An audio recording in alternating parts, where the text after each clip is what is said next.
Hey y'all, welcome to the first episode of the Kommon Sense Podcast. Today's topic we are going to talk about and dive into what all mothers and sons and mothers that have children can talk about, and that's respect, discipline, and how that all kind of transition when your child goes from being attached to your hip as a child to now they're grown and you can't tell them anything. I am here with my headache, the pain in my side, and the one who said, "Oh, I heard you didn't want any kids. I'm here. I'm coming." Jarrell Dominique Joseph. Yeah. So, how are you? I'm good. You good? Yeah. All right. I'm Cool, good. cool. Yeah, so I wanted to do this first episode with my son because he is the one that kind of changed my life a little bit. In a sense, did not want any kids. I'm gonna just say that I didn't want any kids. I already had my life plan. I was gonna go to New York and I was gonna be on somebody's stoop trying to do poetry, and that didn't work out. But I got married, and a year later, this one showed up. And so I just want to know, we're going to start from childhood and we're going to go up to you being a grown adult right now. What do you remember as a child about me? About you? Yeah. Martin. Martin? Yeah. We still watch Martin. To this day, we still watch Martin. But yeah, Martin and Fresh Prince, I kind of kept that. Even though we had cable. Just black sitcoms. Black sitcoms, period. Yeah. Even though we had cable, I still, like now, still watch Martin.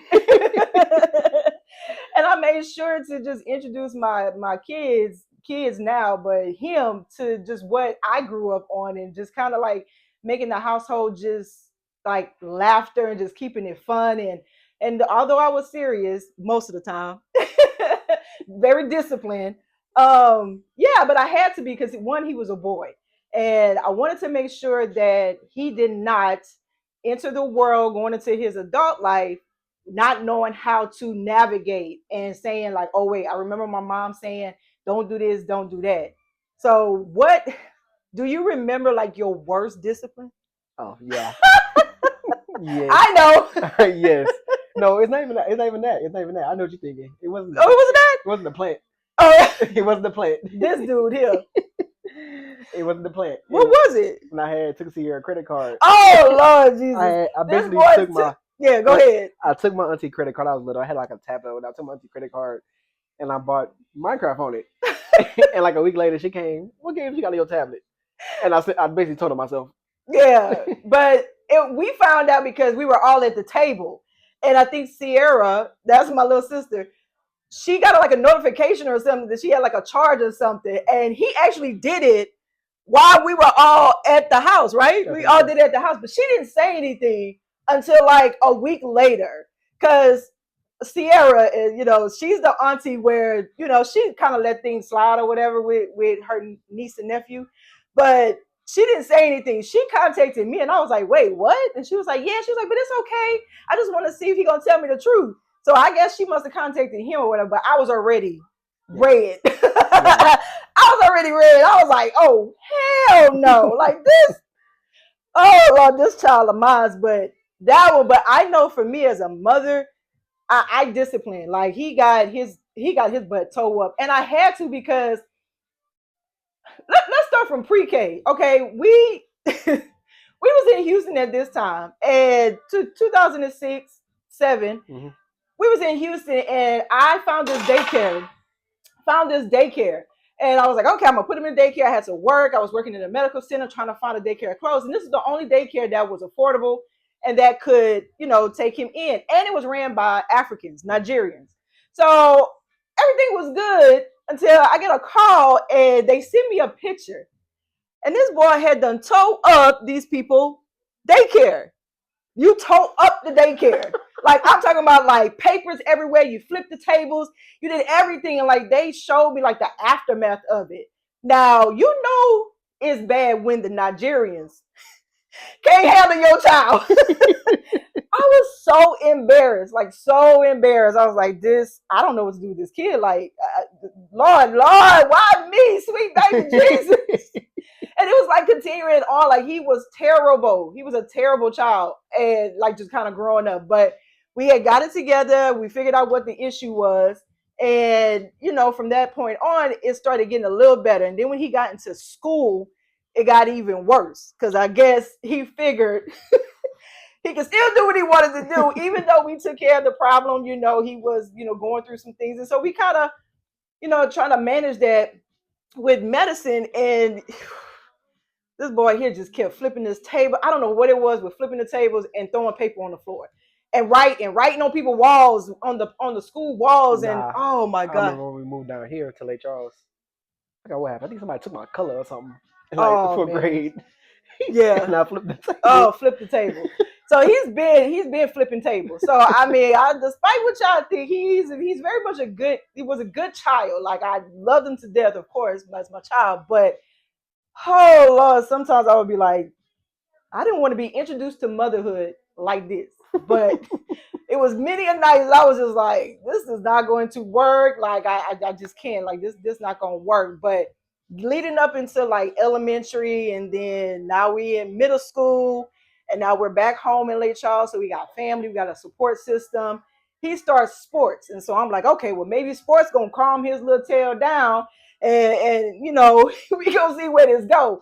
So we put him in basketball, football, baseball, track, everything, whatever he can do. He was track. He tried baseball. I think he knocked one out the park, and he thought he was Barry Bonds. And I retired. And then he retired. So he just wanted to just kind of like pitch run. That's all he wanted to do. I just want to run. I don't hit one out the park. Nah, I retired from baseball. We put him in track. He really took off in track, but he still was into football, really into football and basketball too, really into football and basketball. And I was like, okay, this kid got something. Everybody's like, oh my God, he fast. I knew he was fast because when we lived in Houston, he played for a football team and travel team, and they were the Steelers, A-Leaf Steelers, and A-Leaf Titans. The A-Leaf Steelers, oh my God, like people was like, how old is this kid? And why is he running so fast? Like, I got videos of him basically, like it's one video that's like my favorite video of him when playing sports is that when he was, I think it was the All-Star game, maybe the All-Star game. And they handed him the ball. Now he's what? You what? 7 or 8. And so of course kids are running around or whatever, not really knowing the plays. But this one right here, IQ of football back then was like no. And they put him at running back because of course he was running fast. So that's how he kind of started his thing in football as a running back. But the little quarterback hands Jarrell the ball. Jarrell's go that way. The whole team goes that way. Then he goes this way, and the whole team, nobody's tackling him, not even touching him. The little quarterback is looking around like, like what's going on right now? He runs that way, and I hear the man, I'm recorded, and Jarrell just like cut one, and the man say, bye-bye. Jarrell took off, and all the kids, it was like, I don't know, how, like Bugs Bunny, trying to get the coyote, and you was just running, and smoke was behind you, and the smoke was all them kids. And he just made a touchdown, and then they won the game. And so from that point, I was like, oh, this kid is fast. But I thought he was just like naturally fast. And I think he was going to be like super fast as he got older. Mm-hmm. But when he got into middle school, he started track and he started running and he was winning. So I was like, oh, okay, all right, he got something. He fast. Like, we might have a little Usain Bolt going on or whatever. So, and I think that was like your favorite track person at the time. Was Usain Bolt. And so I ran track and I was super excited because I did the same events as him. And so when he started running track, I was like, okay, I'm going to try to take it more seriously, be more involved. Of course, his dad was there and being involved in football and he was coaching him. And we saw talent.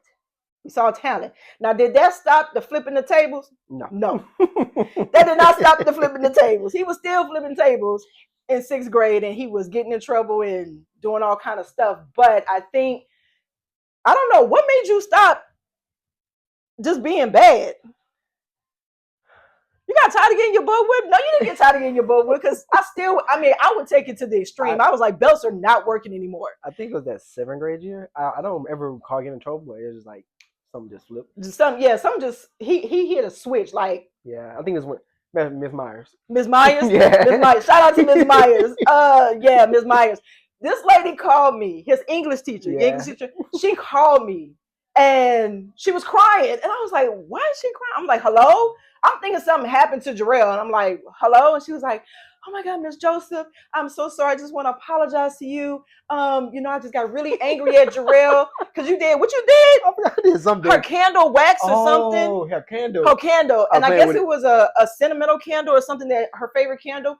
And I don't know what Jarrell did, but he did something to her candle, either flipped it or whatever. And she cursed at him. And she was crying. I already knew my child was bad as hell. Okay, so long as you don't put your hands on my kid, like, we good. Like, I'm okay, But she was just really upset. And from that moment, I was like, I got to do something. Like, we cannot have teachers calling crying because this mojo over here flipping candles instead of tables. He want to flip candles and mess people's candles up. And so, yeah, I think he really liked Miss Myers. I think he liked all his teachers, but Miss Myers and Miss Desamore, Mr. Clovis. Mr. Clovis. Shout out Mr. Clovis, he in California. Yeah, shout out to Clovis, he in Cali. He really was like, okay, these teachers really care about me. And he was a smart kid. He didn't get bad grades. Yeah. And so the grades and the behavior didn't match up. Like, it did not match up at all. Like, we were trying to figure out, like, what can we do? What can we do? So, yeah, it just kind of like, it switched for him. And I'm glad it switched because I wanted to make so yeah, I was super excited for him. And then it switched for him. And so I don't know, did you have any moments in middle school where, I don't know, I think that's when the kind of like the discipline kind of stopped, like after 7th grade That's year. not really like, I would say sports helped a lot. That's not when 7th grade.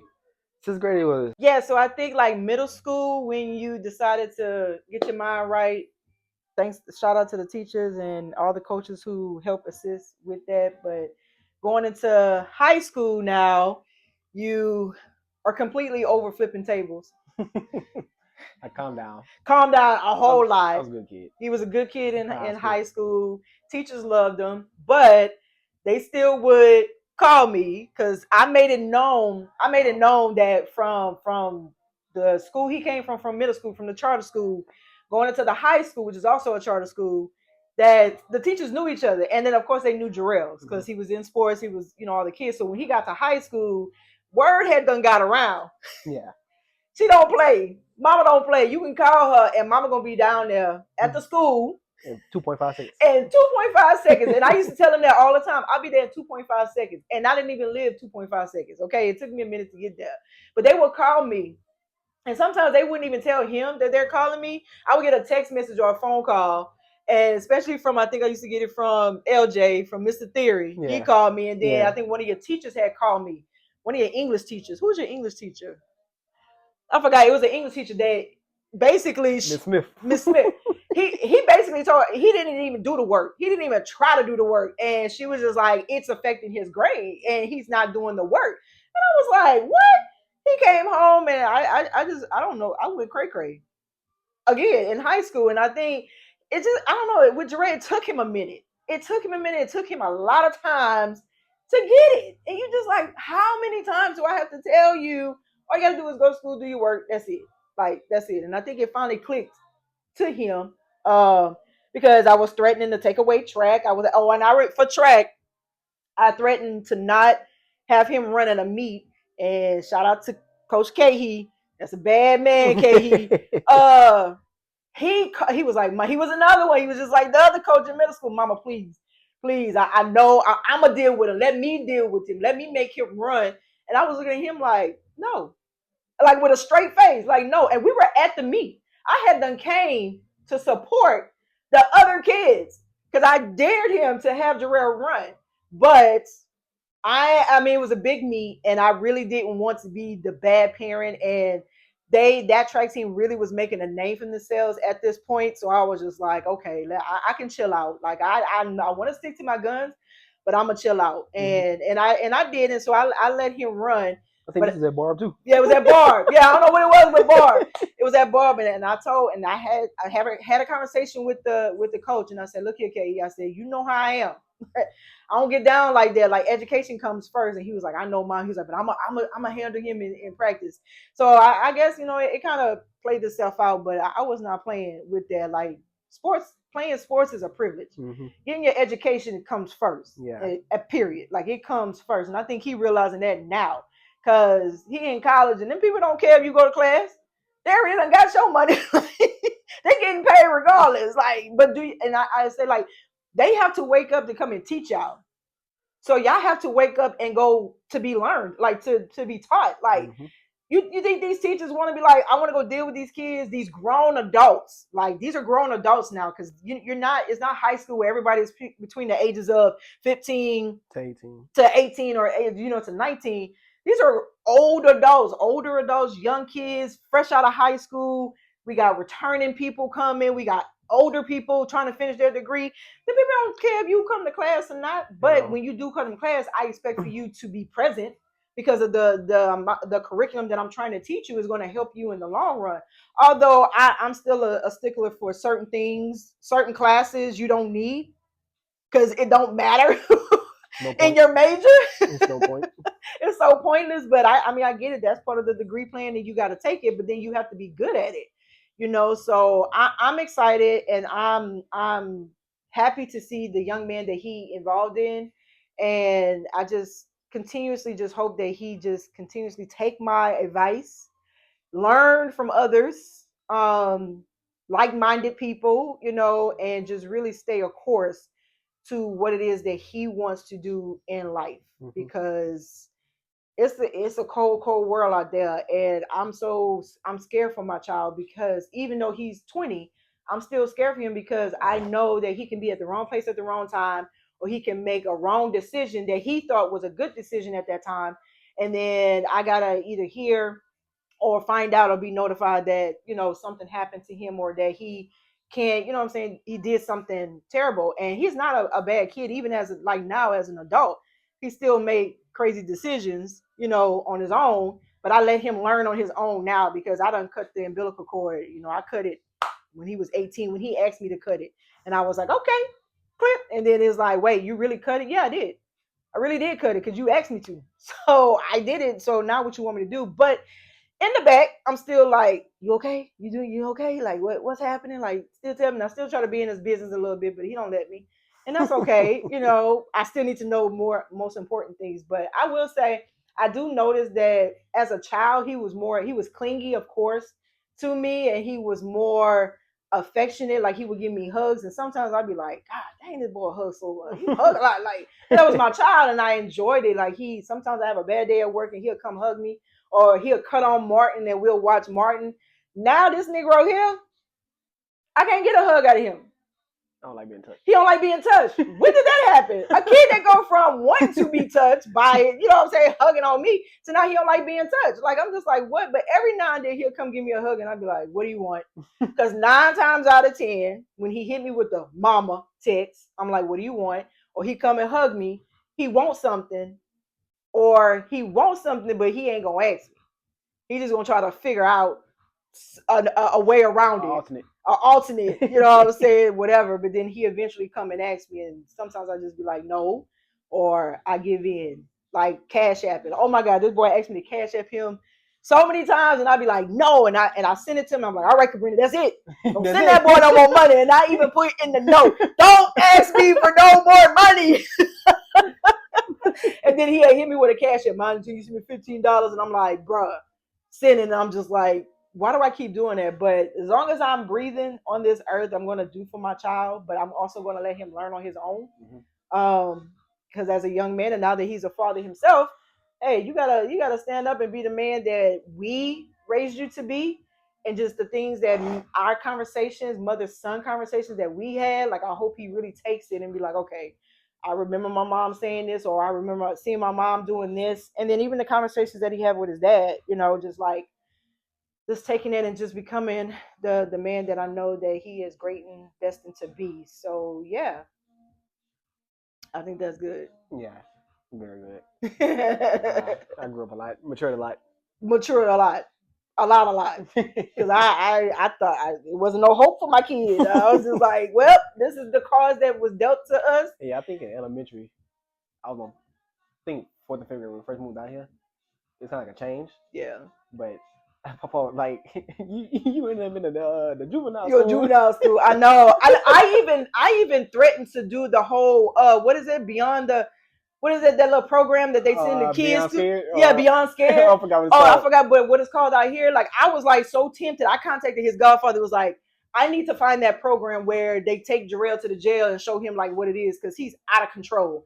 And his godfather was like, "Girl, he don't need that. No, he ain't need that. Don't put him in there because that's not gonna scare him in the way that you think that's gonna scare him. Like he's literally gonna be traumatized because Jarrell is not that type of kid. Mhm. Just continue doing what you're doing."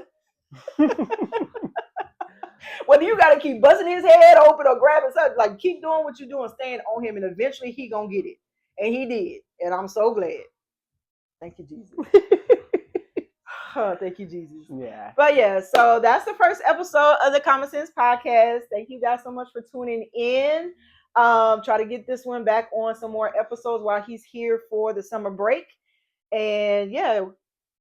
Make sure you like, comment, and subscribe. And Share to your friends and share to everyone. New spicy podcast that's coming. And yeah, and be kind in those comments. Yeah, I don't want to see no hate. Yeah, don't see no hate. No hate. We all love over here. Good vibes. Good energy. Get a quick block button. Quick block button. I'm gonna be. I ain't gonna have no subscribers. I'm gonna be blocking it. This is gonna be family and friends that's gonna be listening to the podcast. But that's okay. As long as they keep that same energy and that good energy, we good. So yeah, that's it. That's it. Bye.